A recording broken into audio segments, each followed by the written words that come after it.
So the universities, academia. The NSDAP, of course, is going to bring the universities under its control as well. Of course, any kind of school and educational facilities, that's a huge target, right? You're educating people. You need to educate them properly into what the regime wants. Now, many professors in the universities at this time had been nationalists. They tended to be more right-wing. Many of them had fought in the Great War. Some of them maybe in the Free Corps. Like in a lot of other fields, many professors joined the Nazi Party after the Nazis come to power, right? They were March Violets. They kind of came late to the party. Well, the Nazis start to pass laws that says if you are a professor or you give any kind of public lectures in education, you were required essentially to join something called the National Socialist Lecturers Association. The National Socialist Lecturers Association. And you had to attend a 6-week course. You had to attend a 6-week course. Now, these lectures and this course you had to take, they sought essentially to politically indoctrinate professors. To politically indoctrinate professors. In addition to learning the Nazi line and how it was to be presented, these intellectual things, there was this attitude, of course, the Nazis are all what? They're men of action. And a professor, the idea of a professor is, you know, they're sitting at their desk, they're writing, they're standing up lecturing people. They're not necessarily great physical specimens, right? They're not athletes, they're intellectuals. So the Nazis are going to fix that. In addition to lectures, members of the National Socialist Lecturers Association would take part in athletic events, physical exercise, and military drills. Physical exercise and military drills. Now, many of these professors are older people, but nevertheless, the Nazis want their professors physically fit. They want them to represent the idealization of that the Nazis are kind of trying to put out there. Now, under the Aryan paragraph, 15% of all university professors lost their jobs. Okay, under the Aryan paragraph, 15% of all professors lost their jobs. Now, of course, Jews are dismissed. Jews are dismissed right away. And after Hitler comes to power in 1934, after the Hindenburg dies in 1934 and Hitler becomes Führer, they start to do away with a lot of the exceptions. So one of the rules was if you are a Jew who was married to a German, you were protected, or you were a veteran that was protected. After Hitler comes to power, after Hindenburg dies and Hitler becomes Führer, a lot of those protections go away. Physics and chemistry departments are particularly hard hit by the loss of Jewish professors. And 11 Nobel laureates around the country are dismissed as well. 11 Nobel laureates are dismissed as well. Now, generally, students in Germany tend to be even more well-disposed toward the Nazis than their professors were. Most students actually think the NSDAP is a good thing. Because of budget cutbacks during the Weimar era, a lot of graduate students that when they graduated, there were not a lot of academic positions, or not a lot of academic jobs.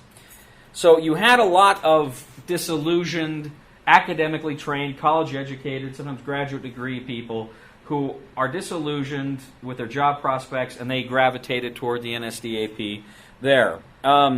Throughout 1931, the National Socialist Student Association gained 60% vote in student elections. So throughout 1931, the National Socialists gained 60% in student elections.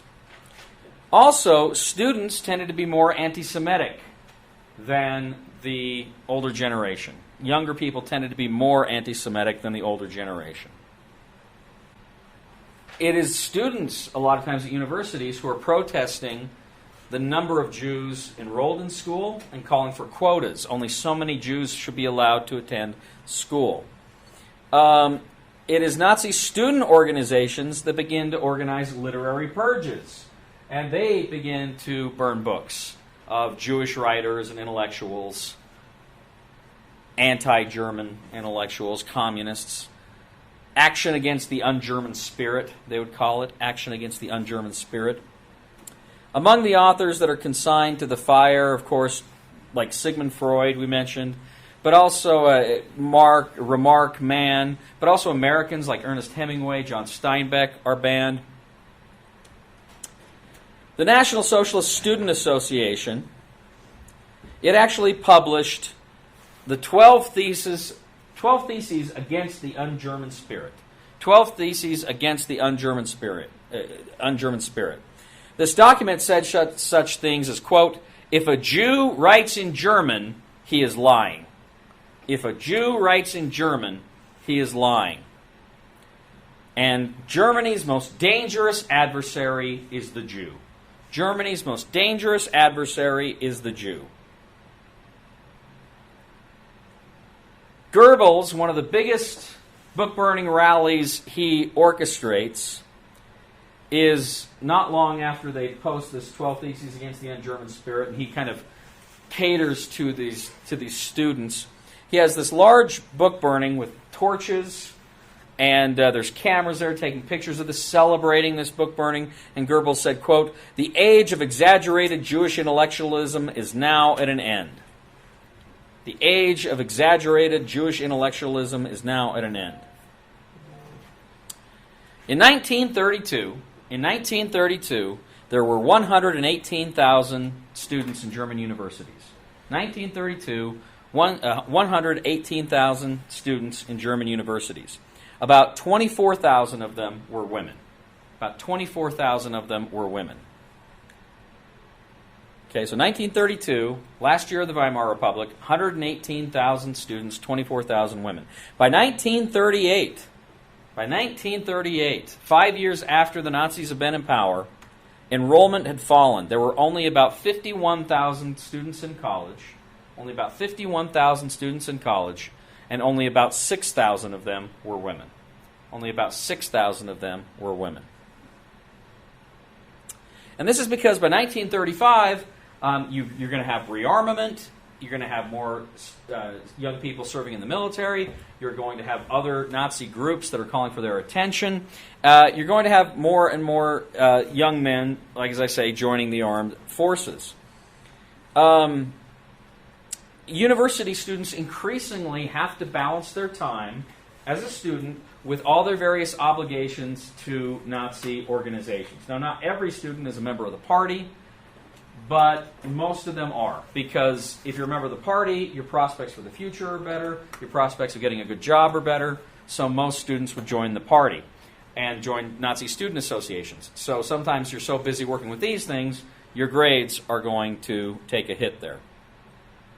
As Childers points out, quote, the regime had deprived itself of a cohort of gifted scientists and engineers. This fact would have crucial implications for the war effort. One other issue that really comes to the fore here in universities is that you have, within the academia, within the professorate, you have political accusations and denunciations become rampant. Petty jealousies among professors and sometimes from students. You know, a professor maybe fails a student or gives them a grade they don't like. The student would then start to say, well, you know, he's not really a Nazi. You know, he's not really buying this. You know, he's soft on Jews. He once recommended to me a book by a Jew. So stuff like this goes around, and you start to have people being reported to the Gestapo.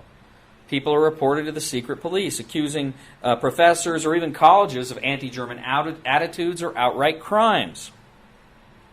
As I say, students begin to report their professors on any suspicions that they're not that their views they espouse, their lectures are not suitable National Socialist. You know, you're not towing the party line there. In 1936, this problem becomes so bad, so many denunciations and reportings. 1936, it becomes so bad that the Minister of Education told students, you need to rein in your enthusiasm. You need to rein in your enthusiasm, meaning you need to stop denouncing your professors. Because we can't handle all these things. And most of them turned out to be nothing. Most times the professors were clear. They had the right Nazi attitude. But it was a weapon. It was a way to weaponize politics from students against professors. You kind of see a little bit of that going on today. One of the worst examples of this in history, though, is after in the 1960s in China, there's going to be something called the Cultural Revolution, where China eats itself alive. And it's the same thing. You would have students who are in class not to learn, but to see if the professor said anything wrong. And if the professor said anything wrong, he would be denounced. That professor would go to a labor camp. In extreme cases, they get a bullet in the back of the head. Okay? Not a good time to be a professor in these places.